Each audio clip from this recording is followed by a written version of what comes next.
Yeah. So that's kind of what. Okay, you can start. Okay. No, no, keep the book there. Oh, Just keep the book there. I'm gonna pan up to her as you start. Start put from. the. Get you comfortable. Oh, okay, okay, right there. That's good. Okay, anytime you're ready, get started. Okay. We're here today talking with Catherine B. Kemp. We're at the Gospel Music Workshop of America, the 47th annual board meeting here in Los Angeles, California. And Catherine Kemp is the author of Make a Joyful Noise, a brief history of the gospel music ministry in America. And Okay, you can take it we, away. we want to ask you a couple questions, Ms. Kemp. How did Okay. you get started in music? My mother started us in music. All of us play. Myself, my brother, and my sister. I started playing at the age of 5.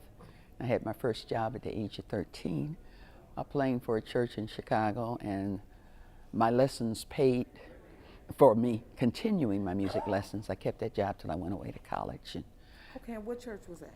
that was Morning Star Missionary Baptist Church back then, Okay. under Dr. Luke Mingo. After returning to Chicago, graduating from school and whatever, I took a job. I was asked to come and play at a church. Minister was a friend of my father's. He had taught him Chicago Baptist Institute.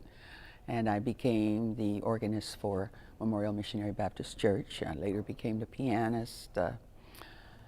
I also became, sang in the choir, was an assistant director, became minister of music and then director of music. And after 40 years, I said, it's time to let someone else move into the leadership position. Let me just help. Okay, great, great. So you've had an extended career, Yes. an extensive career Yes. in music. So you came to the Gospel Music Workshop when? My second pastor, Dr. Nathan L. Schaefer Jr., is a musician in his own right.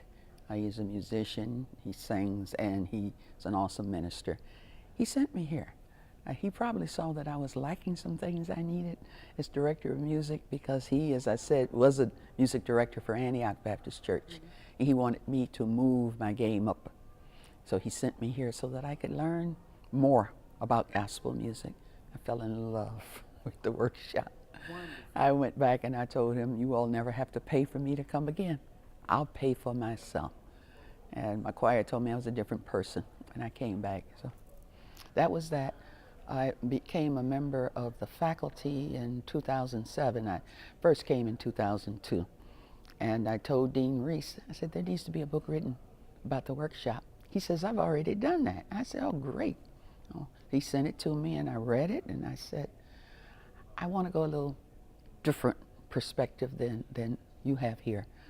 His was very much on the history. He had everything, but I wanted something on the ministry side. I wanted something on the spiritual gift side, and I wanted to trace our music all the way back to Africa. So when did you start writing? When did you start writing this book? I started probably after I told him in 2007, and I kept writing until 2010.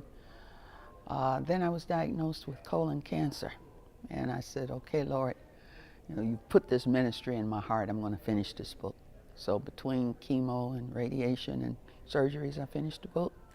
I would come to the workshops and interview people. So I was able to interview Dr. Margaret DeRode, Dr. Stephen Roberts, Mr. James Ford and his wife. I got everyone I could. I wasn't able to get Albertina Walker because she was in and out the hospital just like I was. And she died before I could get to her. But I got Dolores Barrett Campbell. And I wanted to bring in the influence of Professor Dorsey, because the Dorsey Convention is where James Cleveland got his start. Pilgrim Baptist Church was where he first sang at the age of 8. So I was able to capture our history from Chicago, from the workshop, from Dorsey's convention, and I went all the way back to the Bible, the biblical purpose of music ministry, of praise and worship. And I brought it all the way back to America from Africa, and how we brought our rhythms and our music and our song and our story. We weren't like the Jews who said they couldn't sing in a strange land. We made the music, and we became the standard for folk music in this country.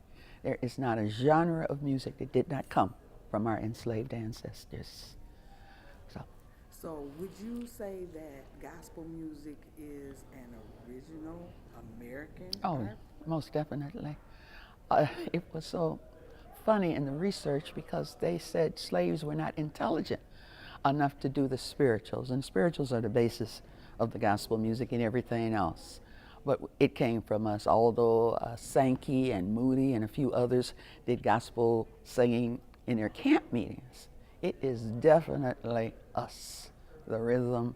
Now, you can throw a few Dr. Watts and line meters in here and say, okay, we have a little European flavor. This is strictly us. Exactly. So, when who are you marketing the book to? Who do you want to reach? I really wanted GMWA to embrace it. I don't think it has gotten the exposure I wanted it to get here. It was received very warmly by the National Convention of Gospel Choruses and Choirs, the Thomas Dorsey Convention. But I wanted it to reach our children more than anything. Now, in Chicago, the children barely know James Cleveland's name. Very few of them know who Thomas Dorsey was, and he's the father of gospel music. I wanted musicians, especially 21st century musicians, to understand, as Albertina Walker used to say, the shoulders of the people they stand on. They have no idea of those who paved the way in gospel music. They have no idea of the prejudice they went through, of how their money was taken after shows and the people would run off with their money, how they had to sleep in their cars and get their food out of windows. They have no idea because they can go into a concert hall and get top billing. But they have to understand somebody had to do the hard work. It's like Jackie Robinson did in baseball and others did in basketball and football. Thomas Dorsey, James Cleveland, the Caravans, I can go on and on and on, did it for us in gospel music. And gospel music ministry has a message. It's about salvation. It is the sung gospel. And it will bring people to Christ who will never go inside a church. And you know, we know that a song will draw you. Yes, it will. And people will remember a song after the sermon is long gone. Yes. But they will remember that song. It sustains them. Yes. Yes, it does.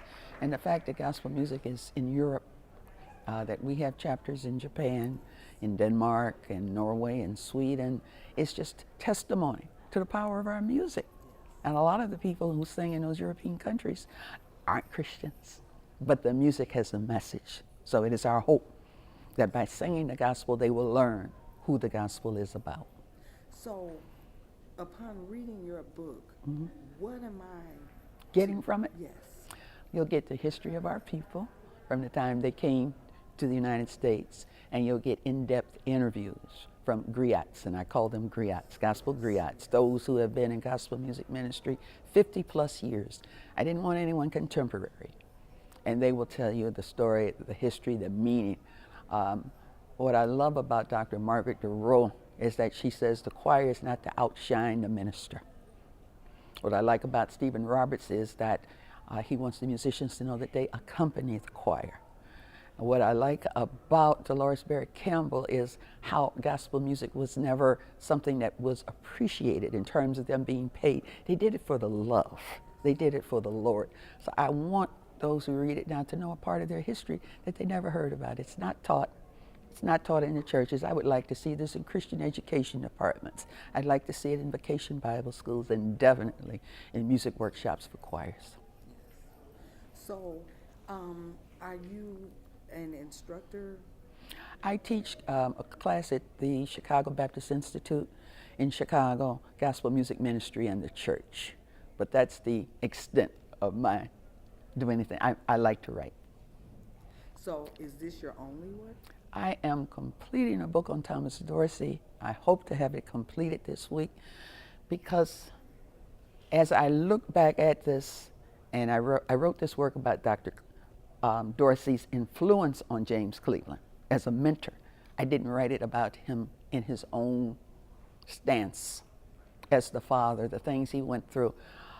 The fact that most people don't know that he struggled mightily between choosing religion over the secular, and how popular and how famous he was. And the Lord had to give him physical illness for him to come back come on the Lord's side. They don't know any of that. But I see a lot that needs to be shared about him so that the younger ones understand that when you're in music, you have a prophetic responsibility. And in a sense, sometimes ministers of music become priests in their own right. If you look back at the old Levitical service and Levitical worship, and I'm tying Thomas Dorsey into that Levitical worship. So when do you hope to have this? It sounds very, very interesting. When do you hope to have this? If not by this year, I had hoped to have it out by the time your convention met, but God has not given me all the pieces. I'm waiting for some research that I did at Fisk from their archives to come to me. It hasn't come. Some of the people have died before I got to them, such as Father Hayes. But I still have a few ministers in Chicago to interview, and the minister from his home church in Villa Rica.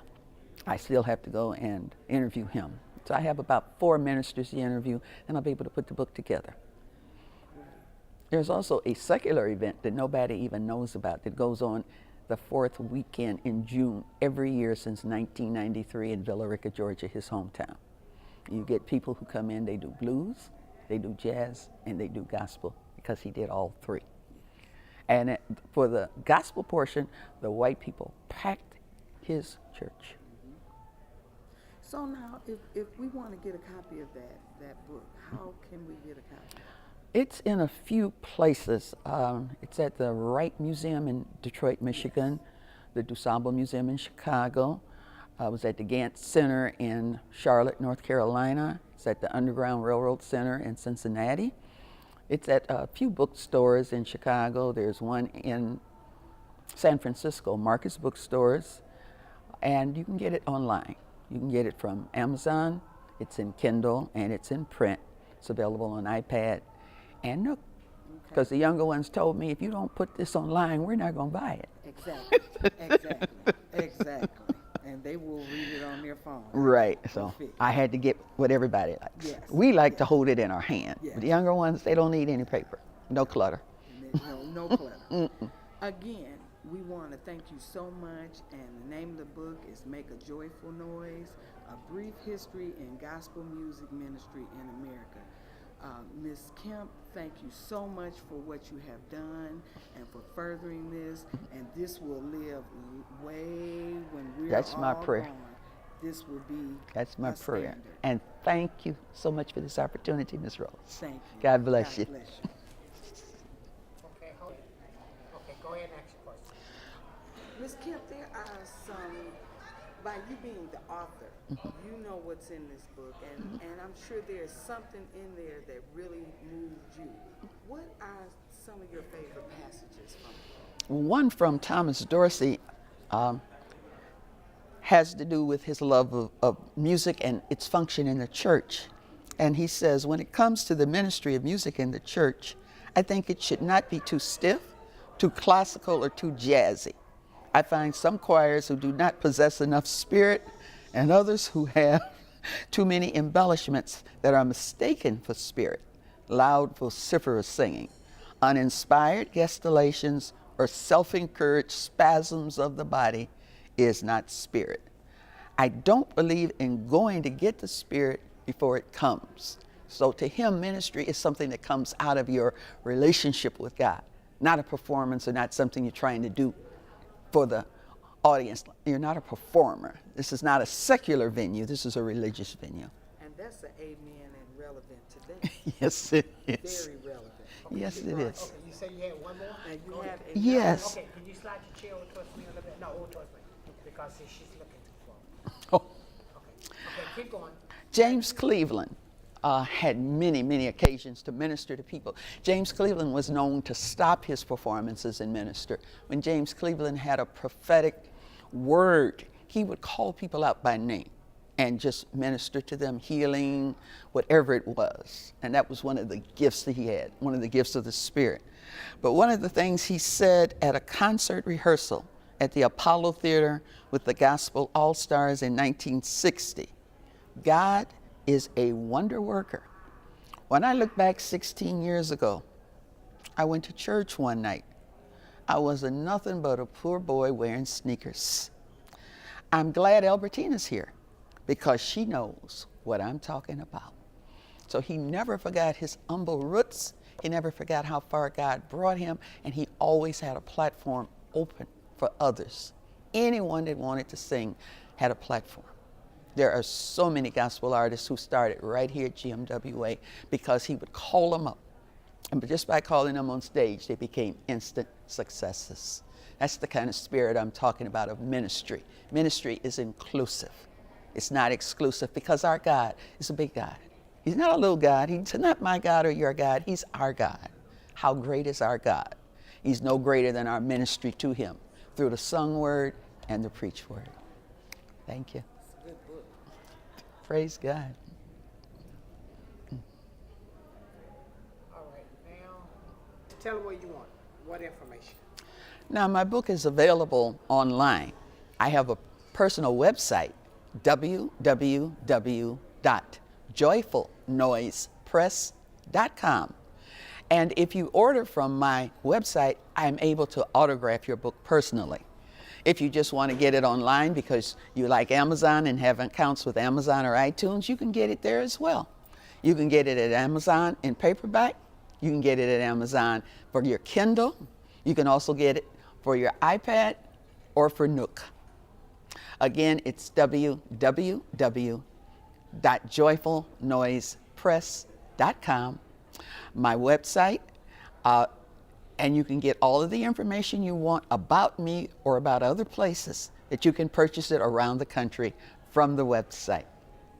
Get the book, learn something about our history and about the people who made our history sing and minister to us.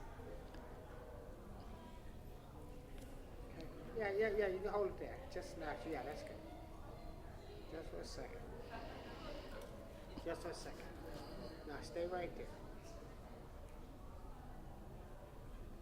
She switched hands, you can see. No, that's okay, I got it. See, I get a shot of, I got a shot of it.